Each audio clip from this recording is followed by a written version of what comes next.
Are you still always getting new products in, or do you like working around with the same products? I feel like I get too many samples and never pay attention to the one product long enough.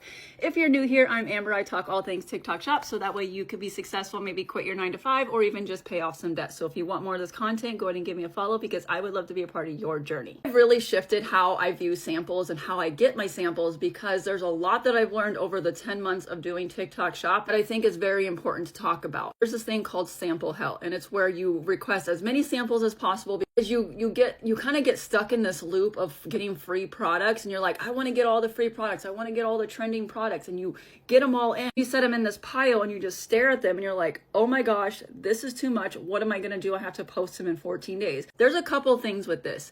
When you do that and you have all of these products that you need to post about, it is not realistic to think that you're going to learn enough about the product to actually talk about it well on a video. So in the long run, getting a ton of samples is worse for your account than just getting a couple samples. Also, sample hell is very stressful and can actually lead to burnout a lot quicker. And if you're just getting any sample that you can possibly get your hands on, you're doing yourself a disservice, because if you're not picking products that you actually believe in and that you care about, it's going to come off unauthentic in your videos. People are going to see right through you because people have really good bullshit meter, and they're going to just scroll past your video, and you're not going to build good trust or a good following with your TikTok shop journey. This is where I'm at with samples 10 months into doing TikTok shop.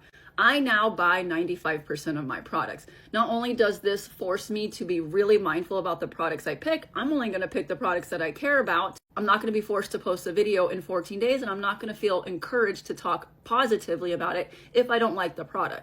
Also, I get to write it off at the end of the year. I have not been in sample hell for a couple months now, and it has felt so good, and I have been way less stressed because of it. Also, I don't have a ton of samples just floating around my house, clogging up every corner of my room. And for me, that's really stressful because I really like a clean house. So all of that being said, what I recommend, especially if you're first starting to do TikTok shop, get 1 to 3 products and just talk about those until you're really comfortable talking about them. They're not taking up too much time for you to create content, and then add another product on top of that. Over time of doing this, products are going to fall away, products are going to come in naturally, but I only talk about products now that I care about. Only do I enjoy what I'm doing more, but it makes it a lot easier. I could talk about this topic for hours, but for the sake of the length of this video, I'm going to end it here. But let me know if you have any more questions or anything else you want me to elaborate on. I would be more than happy to do that.